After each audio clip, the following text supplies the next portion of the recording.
Hi everyone, David Aragona here, taking a look back at week 3 at Saratoga, trying to find some horses that encountered adversity and could be worth betting back when they run back, perhaps a little bit later in this Saratoga meet. I've got a batch of 4 replays to analyze from the July 24th through July 28th week at Saratoga, and we'll begin with the race from last Wednesday, July 24th. It was the 8th race of the day, a claiming 40,000, going a mile and a 16th on the inner turf course. Let's break these runners from the gate. We're going to focus on the number 4, Street Ready. You can see in those white Mike Maker blinkers just off the inside and those bright pink silks. He breaks about a half length slowly and gets a little shuffled back after that, heading towards the clubhouse turn. But you're going to see the real trouble that he encounters come just as the field breaks for the turn right about here. He's a little keen trying to move up into this relatively moderate pace, and the horse that's right in front of him, also in pink silks, is going to veer out a little bit and then come right back in, and that's going to cut off Street Ready right here, and you can see his rider Manny Franco having to tap on the brake. So not an ideal start for this horse. And then from here, he's sort of been pushed out of position now into the 3 path, and he's really never going to get closer to the rail from here onto the wire. And that's not where you want to be on the turf just in general, but especially this past week at Saratoga. As you can see on the inner turf here, the horses are racing right down on the hedge. There is no temporary rail in place. And typically when they take those temporary rails down on the turf course at Saratoga, it can sometimes create a situation where being down on the hedge, those inside paths, is a real advantage. Saving ground is always an advantage on the turf, and when that's the best untrodden ground down towards the inside, that can really give those horses an extra boost. And actually, this is a race where the superfecta finishers, the 1st through 4th finishers, all ride the rail for almost their entire trips. And you can see that's not the case for Street Ready. That is him in those white blinkers, 4 paths off the rail. He was legitimately 4 wide all the way around that far turn. And that's just not the kind of trip that is going to yield success. He actually is pretty game until mid-stretch here, trying to run up into trifecta placing, but just can't really go with the perfect trip winner Paros in the late stages. That horse is going to parlay a rail trip and an excellent ride from Jose Ortiz to an open lengths victory here. Street Ready stays on decently. He's going to ultimately fade in this race out of the superfecta. But like I said, the winner rode the rail for almost his entire trip. The second place finisher rode the rail around the turns before angling out. The third place finisher, who was a long shot, got to the front end, stayed on the rail the entire way. So it really was a rail-dominated affair on the inner turf course. And I think Street Ready, given the trouble on the clubhouse turn and that wide trip, ran a lot better than it might seem.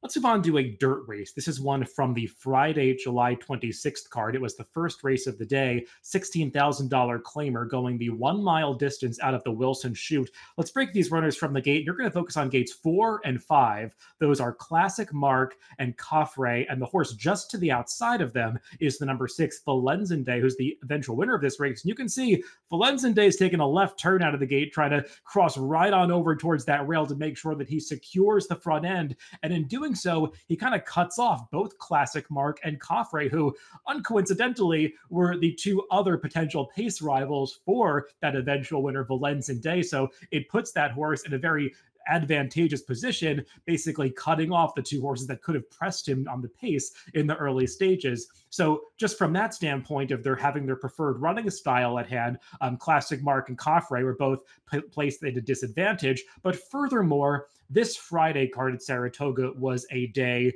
where it really felt like the inside paths were a significant advantage on the dirt. I would also say that about last Wednesday's card, I'm not going to analyze any replays from Wednesday, but just something to take note of if you're watching trips from that day. But certainly Friday, at least for the first 4 dirt races on the card, it felt like there was a significant rail bias. And you can see the number 4 Classic Mark in those pink and purple silks. He's coming up the rail briefly, but is going to angle back off, and he really spends most of his trip racing off the rail. Coffre never on the inside. You can see the 2 of them. They spin out into about the 2, 3, now 3 and 4 path at the top of the stretch there as they're both highlighted. And the horse that is basically just hugging the rail every step of the way is that eventual winner, Valenzende. And one indicator of a rail bias potentially being in effect on Friday is the speed figures that the horses who rode the inside path received. Valenzende got a 90 buyer for this $16,000 claiming victory. That's way above par for the level, and I think it's the highest number that this horse has ever earned. So I think that was potentially enhanced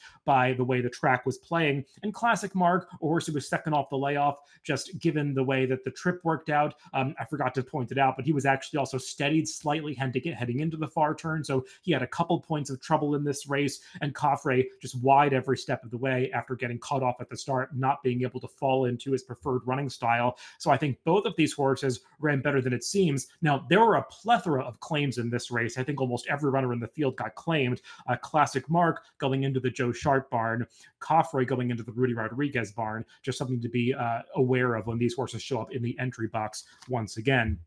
Let's move on to Saturday's card, July 27th. And we're actually going to talk about the last race of the day, race 12, as we move back onto the turf course, the inner turf, to discuss a New York bred maiden special weight race going the 1 mile distance for fillies and mares. Let's break these runners from the gate, and we're going to focus on number 13, breaking from the outside gate closest to us. That is Capital Spending. She's number 13. She actually breaks from the 11 post due to a couple of scratches in this race, but that is still a really difficult post position going this 1 mile distance on the inner, because as you can see, they've got basically less than a furlong run before they hit that turn, and it's a pretty sharp turn with the rails down, and you could see this horse just has no chance to get over towards the inside, losing significant ground as she gets spun out into about the 4 or 5 path heading into that turn, and she basically just has to sit wide for the entire trip because this field is kind of bunched. There's no opportunity for her jockey, Irad Ortiz, to save any ground or maneuver her back down towards the inside, so she's just going to have to sit out in the 3 path, and this is another race on the inner turf where the rails were down, where the top 2 finishers both rode the inside path every step of the way, those being the number 5 Autumn, who's going to get nipped at the wire, as well as the number 4, who gets a great trip in this race from John Velasquez. You'll see her make a late run at the end, but Capital Spending, she was in the 4 to 5 path on the clubhouse turn, and then here going into the far turn, she's just sitting out in the 3 to 4 path, and really just never an opportunity to save ground, and she's covering way more distance than the eventual winner of this race. You can see sort of cutting the corner at the top of the stretch, the number 4, Summer Whirl. Capital Spending, looking at the Equibase chart for this race, covers a total of 32 more feet than that eventual winner. And I think you really have to give her credit for continuing to stay on through this final furlong after exerting all that energy to cover more distance. And she's actually racing in tandem with that eventual winner in the final 1/8 of a mile, despite getting a fairly conservative ride from Irad through the final furlong. She's finishing on pretty well to finish 4th in this race, only beaten about 1.25 lengths. There's a strong argument that Capital Spending ran the best race of anybody on this occasion. This was her first attempt going 2 turns. She had raced over sprint distances in the first 3 starts of her career, and it seemed like she had some stamina to handle a distance in this race. So I think she's one that will be able to find more success with a better trip, potentially drawn more towards the inside in her second attempt, going to 2 turns likely in her next start for trainer Jorge Abreu. Let's finish things up with one more turf race. This is from the Sunday, July 28th card. It's race 7. This is an optional claiming 80,000, the optional claiming tag, also a high-level condition allowance race for the older runners going 5.5 furlongs on the melon turf. Let's break these runners from the gate. We're going to focus on one of 2 Marcassi tradies in this race, the number 10 Step Forward in those pink Gary Barber silks, and you're going to see that horse get steady right out of the gate.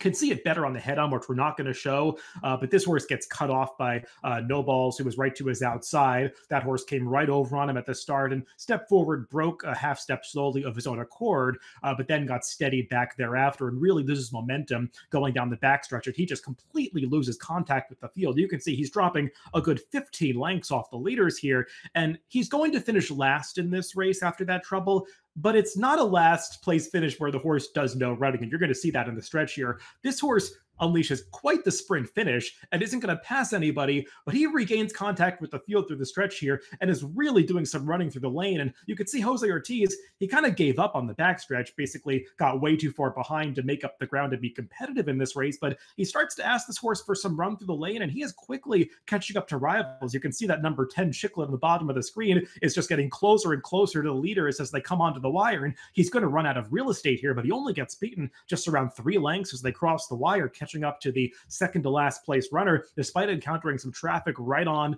as they came onto the finish line here. And I was looking up some of the fractional times for this horse in the Equibase chart through GMAX. This horse ran his final 3/8 of a mile in 32.31 seconds, his final quarter in 21.62. So this was not some optical illusion. This horse was really sprinting through the stretch, tried to make up for that poor start. And I think this is one that can have a lot more success at this level next time out. He's a horse that when you look at his form, might seem like he's a little better on the synthetic surface. That's where he's had most of his success in terms of winning races. I think now he's 0 for 4 on the turf, but he's run some nice speed figures on the turf, certainly ran better than the result would indicate in this race. So he's a horse that I hope Mark Casse gives one more shot to sprinting on the turf at Saratoga. Those are all the horses to watch for this week. If you want to follow any of these runners moving forward, you can add them to your horse watch on DRF.com, and you will get email notifications when these horses run back in the future. And also you can go into your DRF formulator or Timeform USPPs into the notes feature within the charts and make your own written notes on these horses' trips or other trips that you see. And those trip notes that you make will show up in the horses' past performances when they run back in their future starts. Everyone, thanks for tuning in to Horses to Watch this week. I'll be back with another batch of replays to analyze next Tuesday.